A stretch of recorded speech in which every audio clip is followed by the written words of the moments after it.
Hello, everybody, and welcome back to the Cowboys Fan Show. It is time to hand out some game balls for last week against the New York Giants, and I will start things off. I have to go with Darren McFadden. The kid came alive this week. He's an old man now. He came alive this week.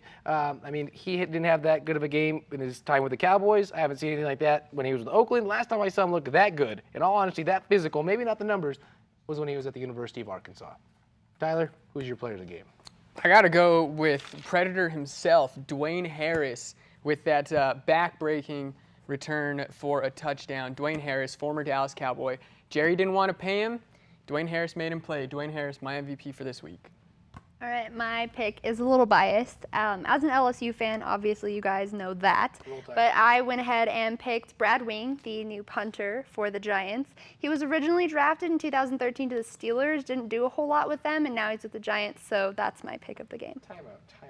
What? Did you just pick a punter? Yes. As the player of the game? Read my website, please. Read like one blog. I refuse. I'm boycotting. Just read one. No, punters and kickers are some of the most underappreciated players. Plus, he had 5 punts, 37 yards. It's pretty solid. I mean, that's decent at best. Where's Or my at worst. buffalo chicken dip? Oh, I'm so sorry that I made you breakfast chicken dip. She's mom now, so. And who's your player of the game?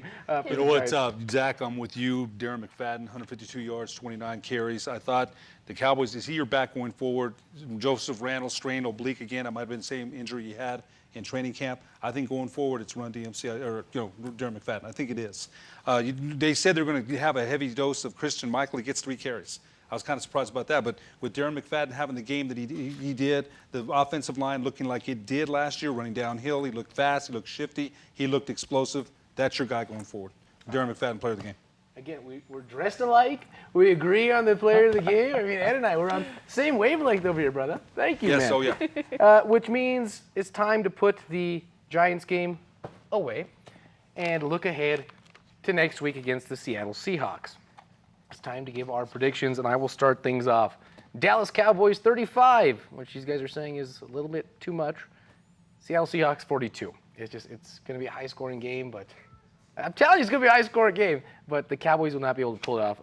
I think the Seattle defense will step it up in the fourth quarter, and so will Russell Westbrook, and they'll improve to 4-4. Russell Wilson. Russell Wilson. Russell Westbrook. Westbrook plays a different sport. A completely different sport. It's round. It's been a long day. Well, following along those lines, I do like Seattle to win this one. I think it's going to be a little bit more low scoring. Dallas offense has not looked great. I don't think they've scored more than, like 24 points? 28 week 1. 28. Well, since Romo and Dez went out, their offense has been hurting. So I like Dallas to put up 21. I think Seattle puts up 31, and the Seahawks win. Absolutely, and I'm like right there with you, Tyler. My prediction, Seattle 30, Dallas 20. I don't think that Dallas's offense, like Tyler said, I don't think that they're going to do their very best. I wish that they would for Dallas's sake, but I don't think that this is going to be the game that they come out of nowhere and win it. I think we all believe in consistency here, and I hate to say this, the only good news for us, it's not a division game. Okay, that's the only good news. Now, I've got Seattle 28-17, but I'll say this about the Dallas Cowboy defense. 3 takeaways all year long. They've got to do better than that. Maybe if they force a couple of takeaways, it'll be closer than that. I just don't think Matt Castle threw 3 interceptions against the Giants secondary. How many will he throw Sunday? I hope not a lot, but I've got Seattle 28-17. This is the first week that we have this fancy new graphic down here, and nobody picks the Cowboys. Can we see what that looks like when the Cowboys light up? Is that possible at all? I just want to see. No? Okay.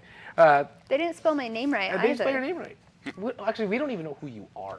Okay. Who is this? All right. Says the guy who asked me to come back. Okay. So, Ed, host of the Sports Desk, when does your show air?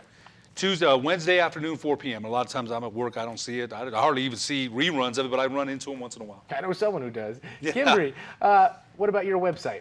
www.sports-skinny.com, and it's up every day, all the time. But there's new blogs every Tuesday and Thursday, new videos every single Thursday. Tyler, you want the folks to follow you on Twitter? You know where to find me, at Ty Ortega. Do it. Yep. And folks. And you also want to follow our Cowboys Fan Show Exactly. account, Twitter, Periscope, like our Facebook page. Exactly. Real quick, it's my best friend Paul Lotta's birthday today, the 27th, as we're filming. and he's an Eagles fan, so give the guy a break.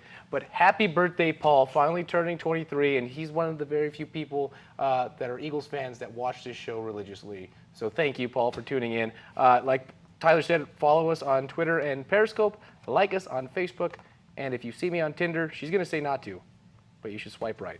For everybody at the Cowboys Fan Show, for my co-host Tyler T.O. Ortega, Kimbry, no nickname, Temple, and Ed Nunez, the star of the Sports Desk, my name is Zach, the Voice Anaya, signing off.